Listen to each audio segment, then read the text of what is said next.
एक यहां पे ढोंगी बाबा आ गए।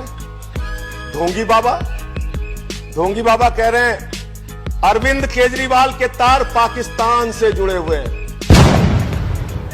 अगर अरविंद केजरीवाल के तार पाकिस्तान से जुड़े हैं तो ढोंगी बाबा को गिरफ्तार करो और उनसे पूछताछ करो, कहां के तार जुड़े हैं, कैसी जानकारी उसके पास है, यह पूछना चाहिए। और माननीय मंत्री जी यहां पर बैठे हैं, वो आतंकवादी कह रहे हैं, एक निर्वाचित मुख्यमंत्री को आतंकवादी कह रहे हैं। जवान की शहादत पर 1 करोड़ की सम्मान राशि घोषित करने वाला आतंकवादी है क्या, इस सरकार को बताना चाहिए। और अगर अरविंद केजरीवाल आतंकवादी हैं तो आपकी सरकार क्या कर रही है? गिरफ्तार करके उनको जेल में डालिए, वरना ऐसी बातें करना बंद कीजिए। संजय सिंह।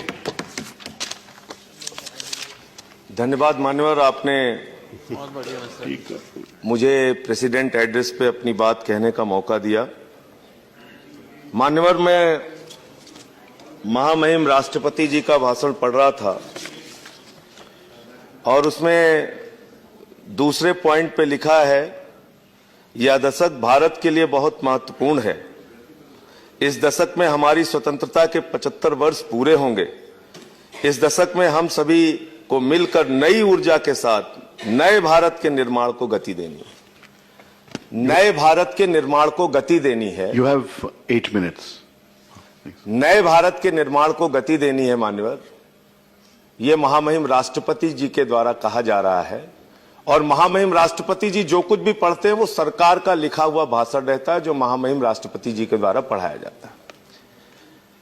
मेरा ये सवाल है, लोकतंत्र का एक सबसे बड़ा पर्व होता है चुनाव, लोकतंत्र का एक सबसे बड़ा अंग होता है चुनाव, और देश की राजधानी दिल्ली में आप किस प्रकार के नए भारत के निर्माण को गति दे रहे हैं, यह पूरा देश देख रहा है।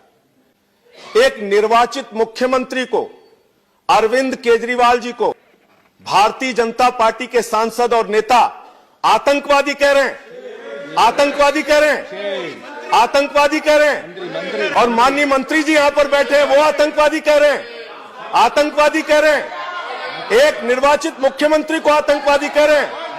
मैं पूछना चाहता हूं मान्यवर, क्या गुनाह है अरविंद केजरीवाल का? क्या गुनाह है?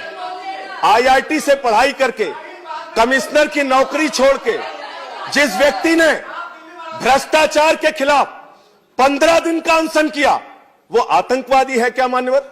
जिस व्यक्ति ने मुख्यमंत्री के तौर पे दिल्ली के अंदर बच्चों के लिए अच्छे स्कूल बनाए, अच्छे अस्पताल बनाए, बुजुर्गों के लिए तीर्थ यात्रा कराई, जवान की शहादत पर 1 करोड़ की सम्मान राशि घोषित करने वाला आतंकवादी है क्या, इस सरकार को बताना चाहिए। और अगर अरविंद केजरीवाल आतंकवादी हैं तो आपकी सरकार क्या कर रही है? गिरफ्तार करके उनको जेल में डालिए, वरना ऐसी बातें करना बंद कीजिए, बंद कीजिए ऐसी बातें करना। दुख होता है लोगों को, दुख होता है अरविंद केजरीवाल के बच्चों को, दुख होता है उनकी मां को, उनके परिवार को। आप किस प्रकार का वातावरण देश में बना रहे हैं? एक यहां पे ढोंगी बाबा आ गए। ढोंगी बाबा कह रहे हैं अरविंद केजरीवाल के तार पाकिस्तान से जुड़े हुए हैं। ये आप बोलेंगे एक निर्वाचित मुख्यमंत्री के बारे में? अरविंद केजरीवाल के तार पाकिस्तान से जुड़े हुए हैं।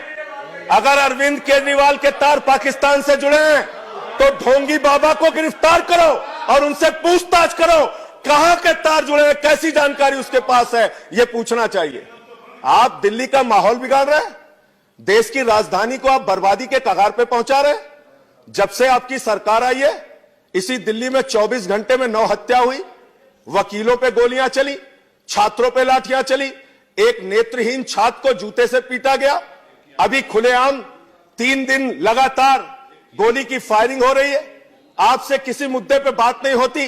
अरे चुनाव हो रहा है तो बात करिए बिजली की, 200 यूनिट बिजली फ्री कैसे देंगे, केजरीवाल ने देके दिखाया है।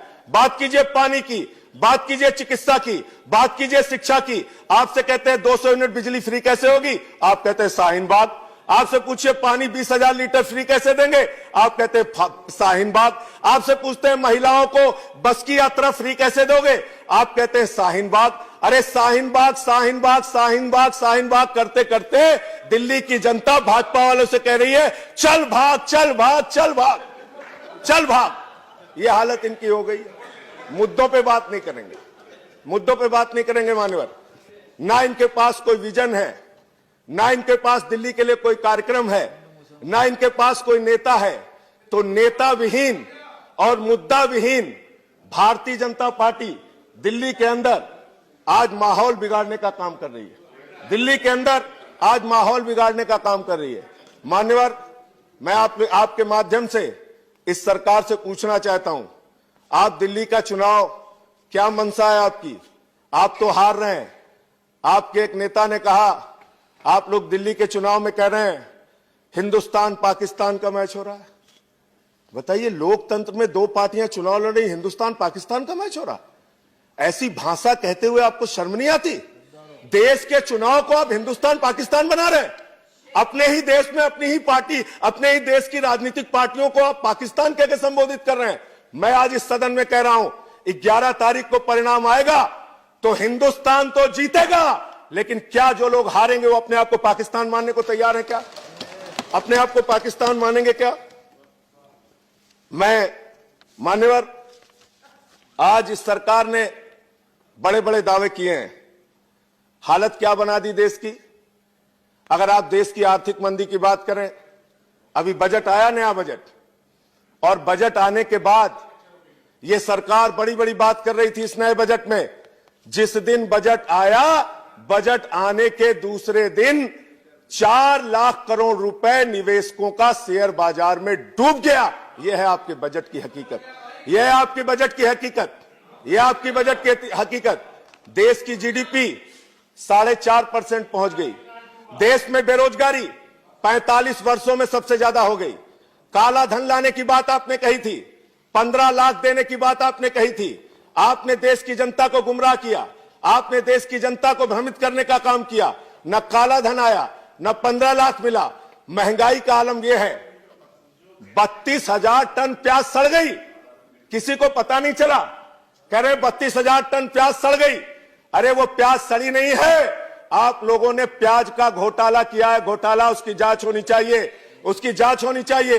200 रुपए किलो प्याज बिकी, 120 रुपए किलो टमाटर बिका आपके राज्य में, 4 रुपए लीटर दूध महंगा हो गया, डीजल महंगा हो गया, पेट्रोल महंगा हो गया।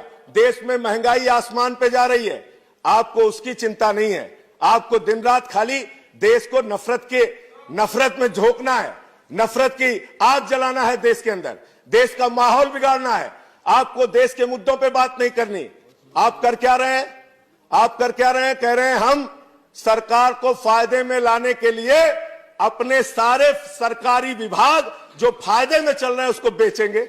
वाह भाई, रेल बेच देंगे आप, सेल बेच देंगे आप, कोल बेच देंगे आप, एयर इंडिया बेच देंगे आप, बीपीसीएल बेच देंगे आप, और एलआईसी मान्यवर, जिसका नारा क्या है, आईडीबीआई, उसको बेच देंगे आप। और जिसका नारा क्या है एलआईसी का मान्यवर, जिंदगी के साथ भी, जिंदगी के बाद भी देश के उपभोक्ता, वो लाखों उपभोक्ता बड़ी उम्मीद से एलआईसी में पैसा लगाते थे, लेकिन आज उनको भारतीय जनता पार्टी की असलियत पता चल गई। ना आप जिंदगी के साथ हो, ना जिंदगी के बाद हो। आपने अपना चेहरा देश के सामने बेनकाब करने का काम किया है। और आप देशभक्ति की बात करते हैं, देश गांधी के विचारों की भी चर्चा हुई है मान्यवर, वो कह के खत्म करूंगा। आप देशभक्ति की बात करते हैं, सेना की बात करते हैं, जवान की बात करते हैं। आप आज सीएजी की ऑडिट में जो रिपोर्ट आई है, पूरी सरकार को चुल्लू भर पानी लेके नाक रगड़ लेना चाहिए, शर्म आनी चाहिए। सियाचिन के अंदर जहां -40 डिग्री टेम्परेचर में हमारे जवान देश की सीमा की रक्षा करते हैं, उनको आप वर्दी नहीं दे पाते, उनको आप जूते नहीं दे पाते, उनके जिंदगी के लिए जरूरत की जो चीजें हैं वो आप उपलब्ध नहीं करा पाते। और आप यहां बैठ के बड़ी बड़ी बातें करते हैं जवानों की, गांधी के विचारों को आगे ले जाने की बात कहते हैं, 150वीं जयंती की बात करते हैं। आप बात करते हैं। आपकी एक नेता ने, एक सांसद ने दूसरे सदन में गोडसे को देशभक्त कहा। गांधी के हत्यारे को देशभक्त कहने वाले लोग धर्मनिरपेक्ष नहीं हो सकते। गांधी के हत्यारे को देशभक्त कहने वाले लोग इस देश के अंदर अहिंसा की विचारधारा को आगे नहीं बढ़ा सकते मान्यवर। और मैं आपको बताना चाहता हूं मान्यवर, एक इनकी ही नेता ने कहा 26/11 के शहीद हेमंत करकरे, उनको देशद्रोही कहा गया मान्यवर। अभी एक अनंत हेगड़े जो इनके सांसद हैं, उनका बयान आया। वो कहते हैं राष्ट्रपिता महात्मा गांधी का स्वतंत्रता संग्राम ड्रामा था। अरे आपको स्वतंत्रता संग्राम ड्रामा लगता है? आजादी का आंदोलन जिन लोगों को ड्रामा लगता है, उनके बारे में आप क्या कहेंगे? आज मैं आपसे कहना चाहता हूं, दिल्ली का माहौल खराब मत कीजिए। कानून मंत्री जी ने कहा है वो शाहीनबाग के लोगों से बातचीत करना चाहते हैं। आज आप बातचीत करने के लिए तैयार नहीं। 50 दिन से आंदोलन चल रहा है। इन्हीं मुस्लिम महिलाओं के लिए आप लोग भुकार छोड़ के रो रहे थे। हमारे यहां अवधि और पूर्वांचली में कहा जाता है भुकार छोड़ के रो रहे थे। न्याय दिलाना है 3 तलाक पे, न्याय दिलाना है 3 तलाक पे। सबके रुमाल गीले हो गए थे भाजपाइयों के, कह रहे थे न्याय दिलाना है। आज वही महिलाएं न्याय के लिए अगर बैठी है, सीएए के लिए अगर बैठी है, तो आप जाइए बातचीत करने। आप क्यों नहीं जाते बातचीत करने? उनकी कंबल चोरी करते हैं आप लोग, उनके कंबल चुराते हैं आप लोग। ये काम मत कीजिए। वार्ता कीजिए, संवाद कीजिए। लोकतंत्र संवाद से चलता है। और 2 करोड़ लोग दिल्ली के आने वाली 8 तारीख को बता देंगे कि उनका बेटा अरविंद केजरीवाल आतंकवादी नहीं, देशभक्त है और देश के लिए काम कर रहा है। बहुत बहुत धन्यवाद। बहुत बहुत धन्यवाद। Shri B.K. Hari Prasad.